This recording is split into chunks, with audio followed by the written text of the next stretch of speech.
नमस्कार मित्रों। भीम भाष्य ये मेरे ऑडियो विजुअल पॉडकास्ट सीरीज में आप सबका तहे दिल से स्वागत है।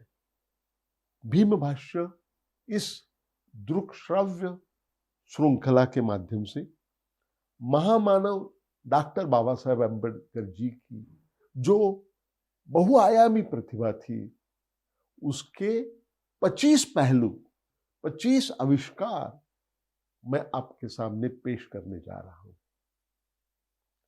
इस दृक श्रव्य श्रृंखला में 15 से 20 मिनट का एक ऐसे कुल मिला के 54 एपिसोड्स इसमें शामिल है और इस महाश्रृंखला के माध्यम से डॉक्टर बाबा साहेब अम्बेडकर जी के विचार, उनका कार्य, उनकी फलसफी और सबसे महत्वपूर्ण बात यह है कि उन्होंने हमारे देश के लिए जो सपना देखा था वो मैं आपके सामने पेश करने जा रहा हूं। आगे बढ़ने से पहले मैं आपसे विनती करता हूं कि अगर ये ऑडियो वीडियो पॉडकास्ट सीरीज आपको पसंद आती है तो इसे लाइक करें, इसे शेयर करें तथा इसे सब्सक्राइब करें। मित्रों, चलो आगे बढ़ते हैं एपिसोड 7 के साथ। इस दृक श्रव्य श्रृंखला के 7वें चरण में हम एक नाजुक विषय पर, एक विवादास्पद विषय पर चर्चा करने जा रहे हैं। वो विषय ये है डॉक्टर बाबा साहेब अम्बेडकर और भारतीय रिजर्व बैंक। आगे जाने के पहले मैं मेरी व्यावसायिक आयु के 2 विशेष प्रसंग आपको बताना चाहता हूं। पहले प्रसंग में आप में से कुछ लोग जानते होंगे कि मैंने रिजर्व बैंक में 31 वर्ष काम किया और उसमें से 20 वर्ष तक मैं गवर्नर्स और कुछ डिप्टी गवर्नर्स की स्पीचेस लिखने का काम करता था। इसका मतलब ये नहीं कि मैं स्पीच लिखता था और वो सिर्फ पढ़ लेते थे, ऐसे नहीं है। मैं उसका पहला ड्राफ्ट बनाता था और फिर उनसे चर्चा करने के बाद उसको अंतिम रूप दिया जाता था। ये प्रक्रिया में मुझे बहुत कुछ सीखना मिला, ये मैं अवश्य बताना चाहता हूं। तो एक दिन यह हो गया कि रिजर्व बैंक के एक डिप्टी गवर्नर, उनके साथ मैं चर्चा कर रहा था। उनका एक स्पीच मैंने लिखा था, उसका ड्राफ्ट बना के उनको दिया था। वो ड्राफ्ट के ऊपर चर्चा हो गई और मैं जा रहा था। जाते जाते मैंने कह दिया कि 1926 में डॉक्टर बाबा साहेब अम्बेडकर जी ने इसी प्रकार का आर्ग्यूमेंट किया था। वो तो चौंके, क्या बात कर रहे हो? उन्होंने मुझे पूछा, डॉक्टर अम्बेडकर का इस बात से क्या ताल्लुक है? डॉक्टर अम्बेडकर को क्या समझता था अर्थशास्त्र के बारे में?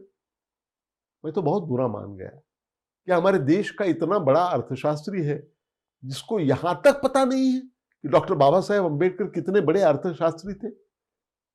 यह पहला प्रसंग है।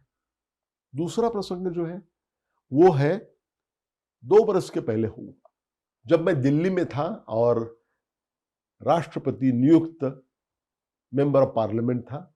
Some representatives of an all India SC/ST parliamentarians and legislators association or some such association, तो ये एसोसिएशन के लोग मेरे पास आए और उन्होंने मुझे कहा कि हमें एक डेलीगेशन लेके रिजर्व बैंक के गवर्नर के पास जाना है और इस डेलीगेशन का नेतृत्व आप करेंगे। तो मैंने कहा ठीक है, लेकिन किस बात के लिए हम आरबीआई में जा रहे हैं गवर्नर से मिलने? तो उन्होंने कहा कि रिजर्व बैंक की जो केंद्रीय कार्यालय की बिल्डिंग है, इमारत है, उसे डॉक्टर बाबा साहेब अम्बेडकर जी का नाम देना चाहिए, इसलिए हम लोग डेलीगेशन लेके जाएंगे।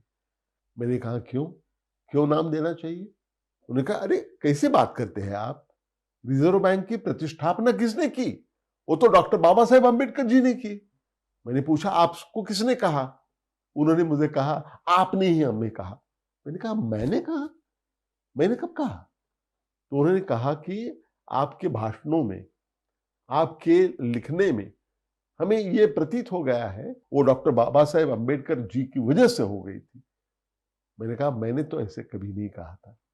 ये दूसरा प्रसंग है।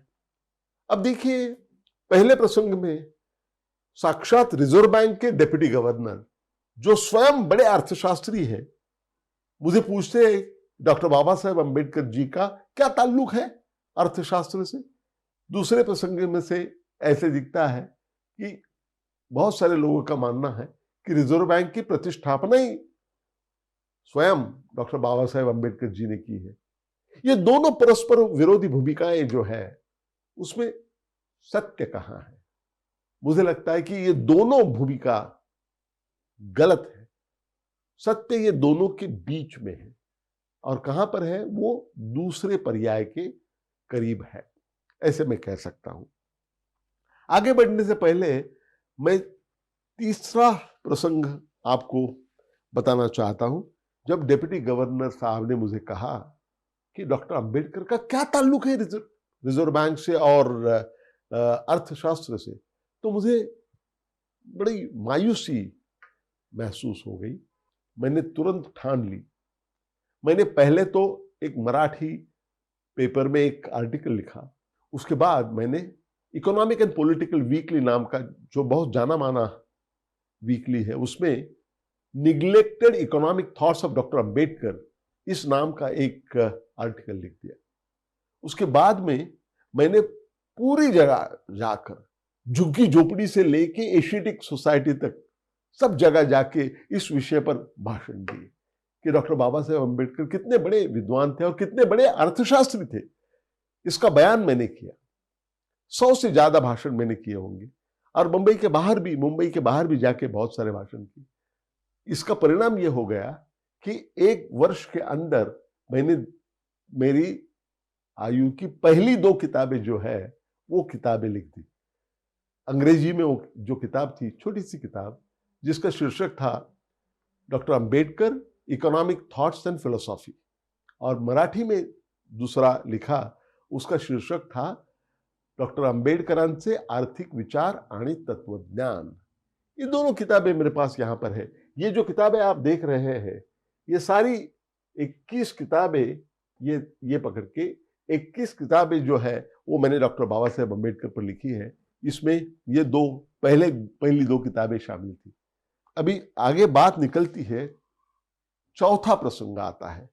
वसंत मून नाम के एक बड़े अधिकारी, वो मेरे पास आए रिजर्व बैंक में, और वो थे officer on special duty Maharashtra सरकार में, जिनकी जिम्मेदारी थी डॉक्टर बाबा साहेब अम्बेडकर जी की जो भी किताबें हैं वो सबको एडिट करके वो सबका प्रकाशन करना, जिसको BAWS कहते हैं, Baba Saheb Ambedkar writings and speeches. तो ये किताबों का निर्माण करने की जिम्मेदारी, बहुत बड़ी जिम्मेदारी थी, और उन्होंने बहुत खूबी से वो निभाई। वो मेरे पास आए और उन्होंने कहा कि मैंने एक क्रॉस रेफरेंस देखा है जिसमें बयान किया है कि कोई बड़ा कमीशन आया था इंग्लैंड से, और उसके सामने डॉक्टर बाबा साहेब अम्बेडकर ने एक टेस्टिमनी दी थी जिसमें उन्होंने रिजर्व बैंक की बात की है। तो कहाँ है आप? रिजर्व बैंक के अर्थशास्त्र विभाग के प्रमुख हैं, तो जरूर आपको पता होगा, तो आप मुझे ढूंढने में मदद कीजिए। तो मैं उन्हें लेके रिजर्व बैंक के आर्काइव्स में जा पहुंचा। वहां 2 दिन बैठ के वसंत मून साहब ने वो टेस्टिमनी ढूंढ के निकाली, जो कि BAWS के 5वें खंड में उसका प्रकाशन भी हुआ है। ये जो टेस्टिमोनी थी, इससे पूरी बात स्पष्ट हो गई। ये हुआ था कि 1920 के दरमियान ब्रिटिश सरकार ने एक बड़ा हाई पावर्ड कमीशन बनाया, commission on Indian currency and banking, जिसकी अध्यक्षता थी वो हिल्टन यंग नाम के अधिकारी के ऊपर। इसीलिए उनकी रिपोर्ट को हिल्टन यंग कमीशन का रिपोर्ट कहला जाता है। हिल्टन यंग कमीशन ने भारत में आकर कई लोगों से मुलाकातें की, कई लोगों से टेस्टिमनी स्वीकार ली और कई लोगों को प्रत्यक्ष मुलाकात के लिए भी बुला लिया। उसमें थे डॉक्टर बाबा साहेब अम्बेडकर। बाबा साहेब अम्बेडकर ने उन्हें जो टेस्टिमनी दी उसमें उन्होंने वही युक्तिवाद किया है, प्रतिपादन किया है जिसकी चर्चा हमने पिछले एपिसोड में की थी। प्रॉब्लम ऑफ रूपी, इट्स ओरिजिन एंड सॉल्यूशन, इस महान ग्रंथ के उत्तरार्ध में उन्होंने जो पोजीशन ली थी, जो भूमिका अपनाई थी, वही भूमिका उन्होंने वहां भी बताई। वो भूमिका ये थी कि अगर हमें भारत देश के लिए यथायोग्य वित्त प्रणाली को चुनना है तो गोल्ड स्टैंडर्ड यानी कि सुवर्ण परिमाण और गोल्ड एक्सचेंज स्टैंडर्ड, सुवर्ण विनिमय परिमाण, ये दोनों अगर चॉइसेस है, ये दोनों में सिलेक्शन करना है, तो मैं कहूंगा, डॉक्टर अंबेडकर जी ने कहा कि गोल्ड एक्सचेंज स्टैंडर्ड यानी कि सुवर्ण विनिमय परिमाण, ये भारत जैसे विकसनशील देश के लिए सरासर गलत है। हमें चाहिए गोल्ड स्टैंडर्ड, कुछ बदलाव लाके गोल्ड स्टैंडर्ड चाहिए। और उन्होंने उसका पूरा ब्यौरा दे दिया कि इस प्रकार का मॉडिफाइड गोल्ड स्टैंडर्ड होना चाहिए। इसका पूरा जिक्र उन्होंने वो टेस्टिमनी में किया। और उन्होंने ये भी कहा कि उनका जो मुद्दा था, प्रमुख केंद्र बिंदु था, वो ये था कि जो भी संस्था करेंसी इशू करेगी, उस संस्था के कामकाज पर कोई अंकुश रहना चाहिए। उसके लिए कोई रेगुलेटर चाहिए जो सुनिश्चित करेगा कि कितनी करेंसी इशू करना ये देश के लिए योग्य है। निसंशय डॉक्टर बाबा साहेब अम्बेडकर जी की जो टेस्टिमनी थी वो बहुत ही महत्वपूर्ण थी, इसमें कोई दो राय नहीं है। लेकिन उन्होंने जो बात कही वो हिल्टन यंग कमीशन ने स्वीकार नहीं की। आगे चलकर इनका रिपोर्ट जो आया वो 1926 में हिल्टन यंग कमीशन का रिपोर्ट आया और रिजर्व बैंक की प्रतिष्ठापना उसके 9 बरस बाद में 1 अप्रैल 1935 को रिजर्व बैंक की स्थापना हो गई। इसका अर्थ क्या होता है? इसका अर्थ ये होता है डॉक्टर बाबा साहेब अम्बेडकर ने रिजर्व बैंक की प्रतिष्ठापना की, इस बात में कोई तथ्य नहीं है। और ये मैं जिम्मेदारी के साथ कहता हूं। इसका मतलब ये नहीं कि डॉक्टर बाबा साहेब अम्बेडकर किसी कम श्रेणी के अर्थशास्त्री थे।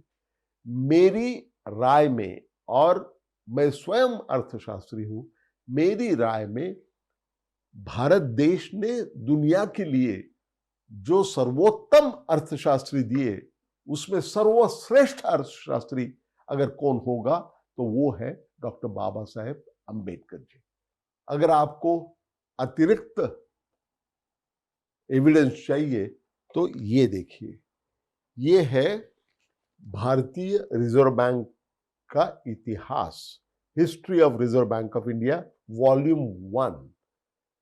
ये वॉल्यूम 1 जो है उसमें रिजर्व बैंक की प्रतिष्ठापना कैसे हो गई उसका पूरा विवेचन इसमें आता है अभी। और इस वॉल्यूम का इसके प्रमुख लेखक और एडिटर कौन थे? स्वयं श्री सी.डी. देशमुख।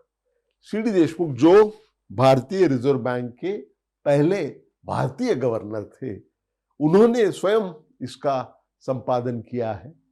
अब इस ग्रंथ में अगर डॉक्टर बाबा साहेब अम्बेडकर जी ने रिजर्व बैंक की प्रतिष्ठापना की होती तो उनका नाम बार बार आना चाहिए था। भारतीय रिजर्व बैंक के हिस्ट्री के पहले वॉल्यूम में जहां पूरा ब्यौरा दिया गया है, उसमें डॉक्टर बाबा साहेब अम्बेडकर जी का नाम भी नहीं है। उसमें कई जगह पर हिल्टन यंग कमीशन का जिक्र आया है और हिल्टन यंग कमीशन में यह टेस्टिमनी का जिक्र होगा, लेकिन आरबीआई के ये इस इतिहास में वो संदर्भ कहीं पर भी नहीं आता है। तो स्पष्ट है कि रिजर्व बैंक की प्रतिष्ठापना करने में डॉक्टर बाबा साहेब अम्बेडकर ने मौलिक काम किया है टेस्टिमनी देने का, लेकिन उसकी प्रतिष्ठापना उन्होंने नहीं की थी। जब डॉक्टर बाबा साहेब अम्बेडकर जी ने हिल्टन यंग कमीशन के सामने अपनी टेस्टिमनी पेश की, तब उनका क्या कहना था? उनका प्रमुख मुद्दा यह था कि जो भी संस्था बैंक नोटों को जारी करेगी, उस संस्था के लिए कोई नियामक रेगुलेटर होना चाहिए। अगर रेगुलेटर नहीं होगा तो बहुत ज्यादा चलन निर्मित हो जाएगी और उससे मुद्रास्फीति होगी, कीमतें बढ़ेगी और वित्त प्रणाली में अस्थिरता आ जाएगी। अब देखिए आगे चलकर क्या हुआ है कि 80 के दशक में, 1980 के दशक में बहुत बड़े पैमाने पर अपना फिस्कल डेफिसिट जो था वो बढ़ते गया और उसको पूरा करने के लिए बहुत बड़े पैमाने पर रिजर्व बैंक से क्रेडिट लेना पड़ा। इससे क्या हो गया? मुद्रास्फीति हो गई, इन्फ्लेशन का रेट 17% के ऊपर चला गया था और 1991 में तो बहुत बड़ा आर्थिक समस्या खड़ी हो गई। लेकिन मैंने 90s के दशक में बीच में पीछे जाकर देखा क्या हो गया था। देखिए तब जो कायदा था, वो जो एक्ट था, उस एक्ट के अनुसार केंद्र सरकार को अपना खाता रिजर्व बैंक में रखना पड़ता है और उसमें एक मिनिमम बैलेंस रखना पड़ता है। हुआ ये 1950s में बात ये हो गई, आप कल्पना कीजिए कि वो जो मिनिमम बैलेंस है वो 50 करोड़ है, कल्पना कीजिए, और उतना ही पैसा केंद्र सरकार के आरबीआई के अकाउंट में है। अगर प्रधानमंत्री ने समझो कि लाल किले से कोई घोषणा की है 10 करोड़ रुपया खर्चा करने की और गवर्नमेंट वो चेक इशू करता है, तो क्या होगा? आरबीआई में जो बैलेंस गवर्नमेंट ऑफ इंडिया के खाते में है वो 50 के नीचे जा सकता है और वो नीचे जाएगा तो गैर कानूनी होगा। तो ऐसे सिचुएशन में क्या करना चाहिए?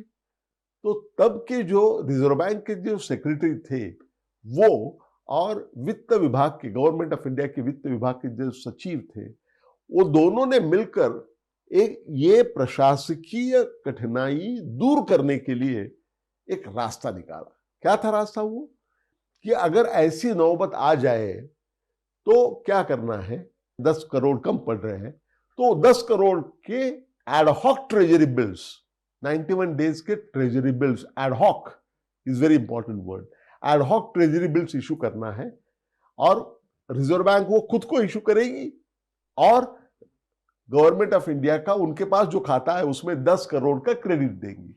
उससे क्या होगा? 10 करोड़ का चेक जब गवर्नमेंट इशू करता है तो बैलेंस कम होके 50 तक आएगा, 60 से कम होके 50 तक आएगा, कोई गैर कानूनी बात नहीं होगी। तो ये उन्होंने रास्ता निकाल लिया, लेकिन उसका बहुत बुरा असर बहुत बरस तक रहा, क्योंकि ये चंचू प्रवेश होने के बाद में जो एक छोटी सी धार थी उसका रूपांतर महापूर में हो गया और रिजर्व बैंक को कामधेनु का स्वरूप आया। वो इस प्रकार गवर्नमेंट जितना चाहे उतना खर्चा कर रही थी और उसको पूरा करने के लिए reserve bank ad hoc treasury bills issue कर रही थी और फाइनेंसिंग कर रही थी। इसका मतलब है, आप सोचिए कि अगर समझो 50 करोड़ का मिनिमम बैलेंस जो है वो मेंटेन करने के लिए 1955 से लेकर 1991 तक कितने अमाउंट के एडहॉक ट्रेजरी बिल्स इशू किए होंगे, आप कल्पना नहीं कर सकते हैं। मुझे अगर मेरी याददाश्त अगर ठीक है तो 1,08,000 करोड़ रुपए के एडहॉक ट्रेजरी बिल्स इशू कर दिए थे। इसका मतलब है रिजर्व बैंक को कामधेनु का रूप आया था और इसीलिए मुद्रास्फीति इतनी बढ़ गई, कीमतें इतनी बढ़ गई और बहुत बड़े कठिनाइयों का सामना सबको करना पड़ता था। ये जब हो गया 91 का क्राइसिस, तो 95-96 के दरमियान एक बहुत दिलचस्प घटना हो गई। रिजर्व बैंक के गवर्नर और जो वित्त सचिव थे, ये दोनों ने मिलकर एक एग्रीमेंट किया। क्या था वो एग्रीमेंट? कि जो एडहॉक ट्रेजरी बिल्स है उसको फेजेस में उसको इलिमिनेट कर देना है, पूरी तरह से उसको निकाल देना है। देखिए, डॉक्टर बाबा साहेब अम्बेडकर ने 1926 में जो कहा था वो समझने के लिए हमको 1996 तक रुकना पड़ा।